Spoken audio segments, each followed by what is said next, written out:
Et après que j'étais en train de pleurer, il m'a dit, il faut maintenant que tu vives la sentence des chrétiens dans ces cellules-là. Pas seulement que tu regardes, il faut qu'on reparte dans la tenue des chrétiens. Et que tu vives chaque douleur qu'ils vivent ici, là. Comme ça, tu pourras mieux t'exprimer et mieux expliquer cela. Mais si tu ne ressens pas la douleur, si tu ne ressens pas les douleurs qu'ils ont, comment tu pourras expliquer cela? Mais j'ai refusé, j'ai senti que là, c'était terrible ce que j'allais vivre.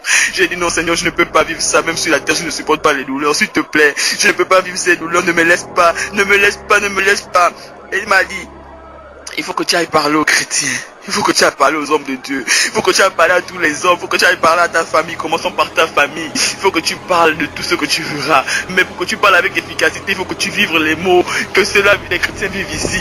Et j'ai commencé à me débattre. Je disais, Seigneur, je ne veux pas entrer dans les cellules. Je ne veux pas entrer dans les cellules. Tellement je me débattais que je suis sorti de ce songe épouvantable.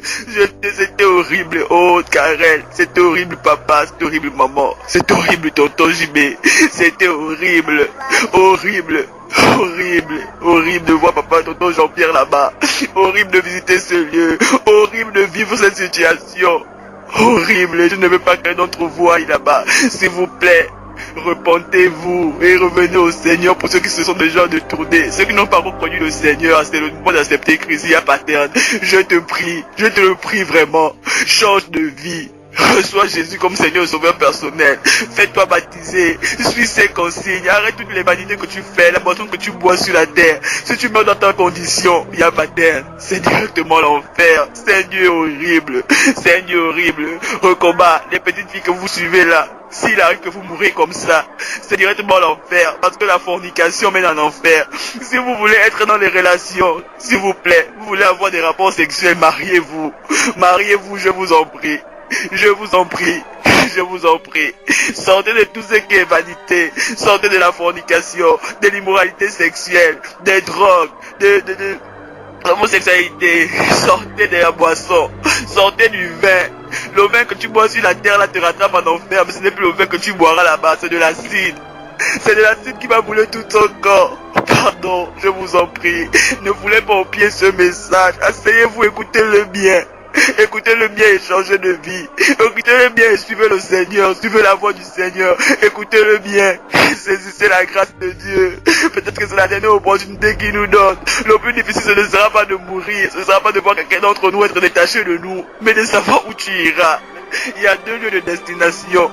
Quel sera ton lieu de destination? Si Jésus revient à l'instant où je suis en train de parler, ou si la mort te prend à l'instant où je suis en train de parler, quel est ton lieu de destination? Par rapport à tout ce que tu poses comme action, tu n'as même pas le temps de demander pardon à Dieu. Toi tu es dans le vin, mais tu rentres ivre le matin, la nuit. Le matin tu t'élèves, tu repars dans tes occupations. Même pardon ne sort pas de ta bouche. Toi tu es là, c'est toi qui connais toutes les femmes du quartier. Mais tu ne sais pas demander pardon à Dieu. Je t'en prie. Sortons de tout ça. Sortons de tout ça.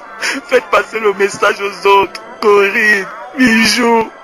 Faites passer le message à toute la famille. Je ne peux pas écrire à tout le monde. Mais si vous avez l'opportunité de croiser quelqu'un, dites-leur que l'enfer est réel. Que l'enfer est réel.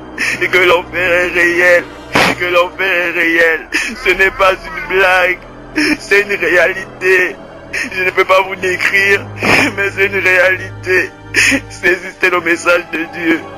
Et retournons au Seigneur. Pour ceux qui n'ont pas encore accepté Jésus comme Seigneur et Sauveur personnel, c'est l'occasion qui vous offre de pouvoir l'accepter. Une simple prière pour l'inviter dans ta vie.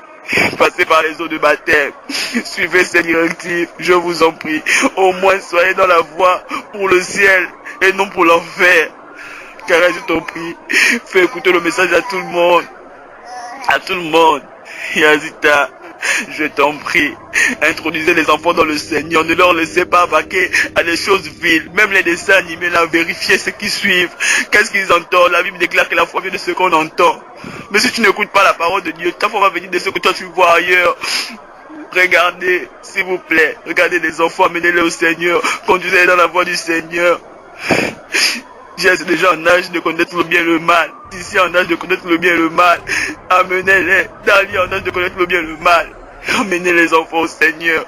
Maman, arrête de te préoccuper des choses terrestres. Arrêtez de vous préoccuper de votre vie. Ma vie est devenue comme ça, ma vie est devenue comme ça. Si c'est la vie que Dieu a décidé que vous vivez sur la terre, acceptez-la, mais accrochez-vous au Seigneur. Que votre condition, votre situation ne vous éloigne pas de Dieu. Papa, ne désespère pas. Mais je t'en supplie, travaille pour préserver ton salut. Travaille pour t'accrocher au Seigneur. Chaque jour, travaille pour amener tes enfants dans le Seigneur. Demande à Dieu la grâce de faire grâce. Que nous tous nous soyons dans le Seigneur. Que nous soyons sauvés. Tonton Jimé, je t'en prie. Coachez l'évangile de vérité aux enfants. Amenez les enfants dans le Seigneur. Amenez les enfants dans le Seigneur. Vous qui êtes leaders dans les assemblées. Amenez les âmes au Seigneur. Prêchez l'évangile de vérité. Prêchez l'évangile du salut. Je vous en supplie. Homme de Dieu, femme de Dieu. C'est pas le ministère qui importe. C'est pas la prophétie. C'est pas les miracles. C'est l'obéissance au Seigneur. Soyons obéissants à la voix de l'Éternel. Il a dit c'est mieux lorsqu'il n'a pas recommencé à parler. S'il n'a pas commencé à interpeller un homme, c'est encore mieux pour toi parce qu'il va continuer à t'interpeller. Mais lorsqu'il a commencé déjà à t'interpeller, fais attention. À chaque fois que tu foules au pied sa voix. Parce que le jour que le temps viendra, tu n'auras plus d'opportunité. Saisis l'opportunité de Dieu. Je t'en prie. Je t'en prie.